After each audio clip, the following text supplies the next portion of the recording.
Good morning, Canada. I'm Devo Brown. Welcome back to Breakfast Television, and we've got someone special in studio. Our next guest has been named the top male Canadian soccer player of the year 6 times. He's represented Canada on the men's national team in more international matches than any other player in history. And now he's ready to share the details of his incredible career and personal life in his new memoir. It's called The Beautiful Dream.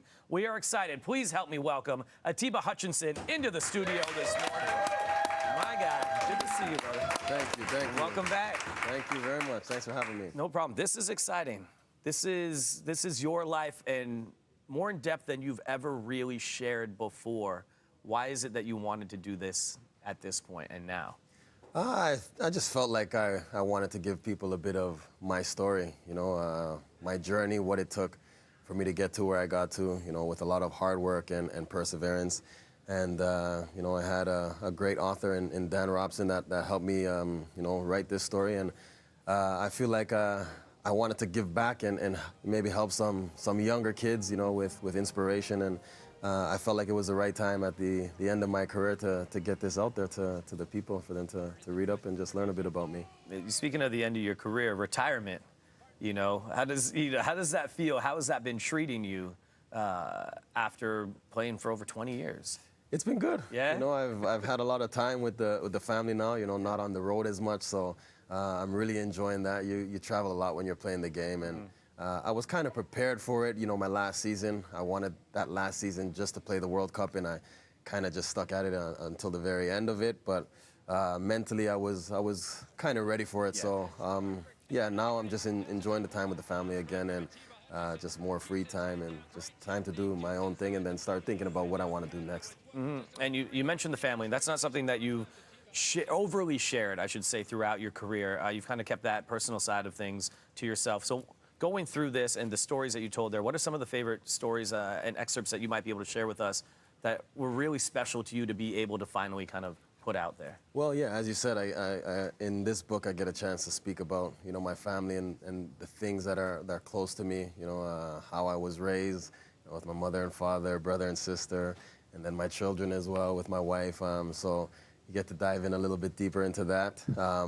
But some of the good stuff I have in the book, I don't know if I'll share everything. Too much of it, but for sure. Some moments, like a story that we had with my soccer team going on a trip to the U.S., and nobody expected much from us in that tournament, and we really went there and turned heads. And I had a big moment in that tournament myself, and it was kind of an eye-opener for me and the people around me, and kind of just pushed that forward. And it was a great story for me. What age was it where you're like, yeah, this is it. I'm good, and I can pursue this as something more than just kind of playing around with the crew? Yeah, I was pretty young. Yeah. I felt like when I was in elementary school, around the ages of 12, 13, I kind of stood out from that point, and I kept telling myself, I was going to be a professional player. Yeah. A lot of people had doubts in me, but I always believed in it, and I really worked hard at it. And I would say around that age, 12, 13, 14 is when I really started believing that I have a good shot at it.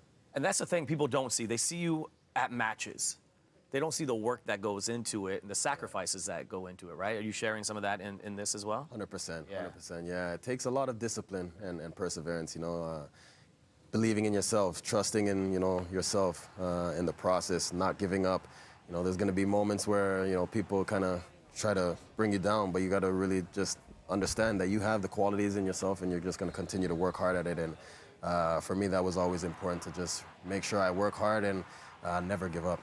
It's amazing, man. It's such great inspiration, not just for the entire country, but Brampton, man. Like, Brampton's finest is right here with Atiba, and you're going to be there back at home tomorrow to sign autographs and signing your book there, right? That's right, at the Indigo in Brampton. We'll do a book signing, so should be a good little turnout. I'm looking forward to it, and just a chance to get to meet some people. So, yeah, it should be fun. I think it's going to be better than a good little turnout, my man. It's going to be so good. The Beautiful Dream is, of course, the book from Atiba this morning. Guys, for everything that Atiba's done for this country, for the sacrifices you made to be able to play, to wear that flag on your chest, man, thank you so much. We appreciate it. Atiba Hutchinson, everybody. Thank you very much. Here, The Beautiful Dream, available now.